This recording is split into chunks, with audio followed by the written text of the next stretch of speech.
Hello everyone, तो कैसे हैं आप सब। आई होप आप सब अच्छे होंगे और उतने ही अच्छे तरीकों से आप सभी की पढ़ाई चल रही होगी। तो आज मैं आपके लिए लेकर आ चुका हूं छत्तीसगढ़ बोर्ड वार्षिक परीक्षा 2024 कक्षा 10वीं विषय हिंदी के रियल मॉडल प्रश्न पत्र आपके लिए मैं लेकर आ चुका हूं। तो इसके आने के चांसेस बहुत ज़्यादा है, तो इसकी तैयारी आप अच्छे से करेंगे। क्लियर है। तो यहाँ पे प्रश्न पहला है, खंडा सही विकल्प चुनकर लिखिए। पहला है, चने के पौधे को ऊंचाई कितनी है। तो यहाँ पे आपका सही उत्तर हो जाएगा 1 बीती के बराबर।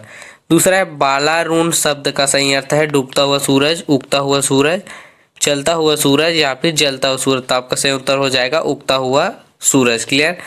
तीसरा है, ठिठुरता हुआ गणतंत्र किसकी कृति है। रामधारी सिंह दिनकर की कृति है ये। क्लियर। सही उत्तर आपका वो हो जाएगा। क्लियर। उसके बाद है चौथा, जनतंत्र का जन्म किस रस की कविता है।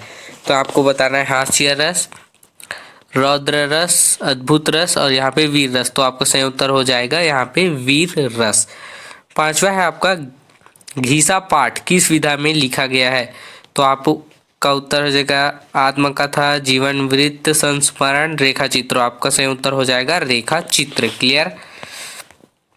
उसके बाद है, खंड ब रिक्त स्थानों की पूर्ति कीजिए। सी कुमार के पिता का नाम था रामचरण। क्लियर। दूसरा है, जीवन एक झरने के समान है।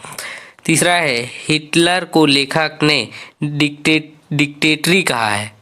उसका चौथा है, नदी शब्द के लिए सुभद्रा कुमारी चौहान ने कल्लोलिनी शब्द का प्रयोग किया है, जो कि आप यहाँ पे देख सकते हैं। क्लियर।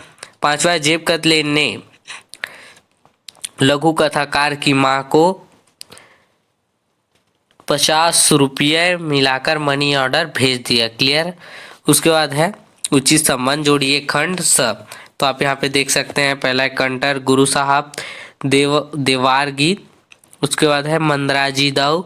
पांचवा तो आपको सही उत्तर यहाँ पे दिख रहा है, आप मिला सकते हैं। क्लियर। उसके बाद प्रश्न दूसरा है, यहाँ पे एक शांत ग्रामीण अंचल वाले गांव की 2 विशेषताएं आपको लिखना है। प्रश्न 3 है, हरिशंकर परिसाई द्वारा टैक्स की बीमारी के रूप में देखे जाने का क्या आशय है। प्रश्न चौथा है, महादेवी वर्मा को घीसा ही क्यों याद रहा। प्रश्न 5 है, देवरी के जमींदार नारायण सिंह के रिश्ते में क्या लगता था।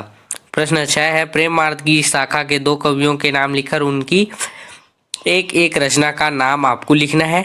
प्रश्न 7 है, मधुलिखा की 3 मानवीय दुर्बलताओं का उल्लेख आपको करना है। प्रश्न 8 है, भाव प्रवण नित्य कौन सा है, स्पष्ट आपको करना है।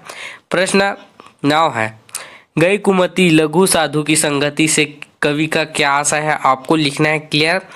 प्रश्न 10 है, प्रयोगवाद किसे कहते हैं। प्रयोगवादी की 2 विशेषताओं को स्पष्ट आपको करना है। क्लियर।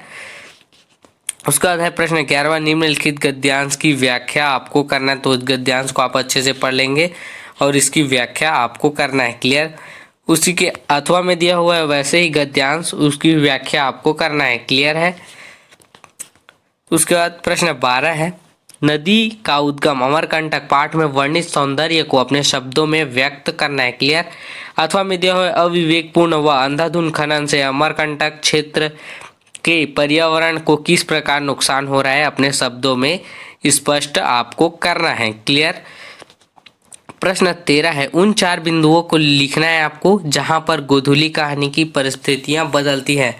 मतलब कि जहां पे उसकी परिस्थितियां बदलती है कहानी की, वहां पे उनके 4 बिंदुओं को लिखना है। क्लियर। अथवा में दिया हुआ है उसी के वाच्य किसे कहते हैं। कर्तृवाच्य, कर्मवाच्य और भाववाच्य की परिभाषा उदाहरण सहित लिखिए। तो यहाँ पे 2 प्रकार के वाच्य होते हैं, कर्तृवाच्य, कर्मवाच्य, और ये भाववाच्य की परिभाषा आपको उत्तर सहित आपको यहाँ पे उदाहरण सहित बताना है। क्लियर।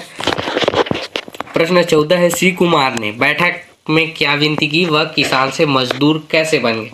तो यहाँ पे बता सकते हैं कि सी कुमार को मृत्यु भोज कराने से, मतलब कि वो किसान से मजदूर बन गया अपने खेती बाड़ी को बेचने के कारण। क्लियर।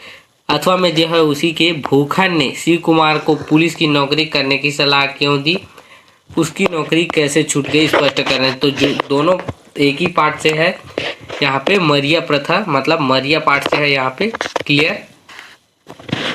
उसका प्रश्न 15 है, निम्नलिखित पद्यांश की व्याख्या आपको करना है। तो पद्यांश को आप अच्छे से पढ़ लेंगे और उसकी व्याख्या आपको करना है।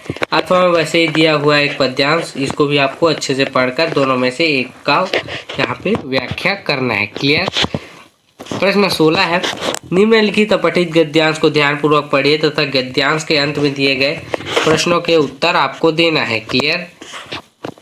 यहाँ पे आप देख सकते हैं अथवा में भी एक गद्यांश दिया हुआ है, तो इसको भी आप अच्छे से पढ़ लेंगे। क्लियर। और एक को बनाएंगे। यहाँ पे आप देख सकते हैं, पहला है गद्यांश का उपयुक्त शीर्षक लिखिए। दूसरा, परिसाई ने कौन सी हिम्मत दिखाई, उसी के अथवा में दिया हुआ है परसाई ने व्यंग को किस तरह की ऊंचाई दी। और तीसरा है, किन कारणों से व्यंग उत्पन्न होता है। क्लियर। अथवा में दिया हुआ है व्यंग सरेआम नंगा करता है, समझाइए। यहाँ पे आपको समझाना है। क्लियर। उसी के बाद है प्रश्न 17 में दिया हुआ है, निम्नलिखित विषयों में से किसी एक विषय पर लगभग 250 शब्दों में आपको निबंध लिखना है। बेरोजगारी के कारण और निदान, वर्षा ऋतु के लाभ, राष्ट्रीय पर्वों की उपयोगिता, उसके बाद है अनुशासन और विद्यार्थी, उसके बाद है 5वां छत्तीसगढ़ के तीर्थ स्थल। तो इनमें से किसी भी एक निबंध आपको लिखना है, किसी भी एक विषय पर आपको लिखना है 250 शब्दों, लगभग 250 से 300 शब्दों के बीच आपको लिखना है। क्लियर। उसके बाद प्रश्न 18 है, आपका नाम रवि कुमार है, आप ग्राम बांधा टोला तहसील मोहला में रहते हैं। आप अपनी बड़ी बहन के शादी विवाह की तैयारियों में जानकारी देते हुए अपने मित्र सुरेंद्र, जो कि रामपारा जगदलपुर में रहता है, एक पत्र उनको लिखना है। क्लियर।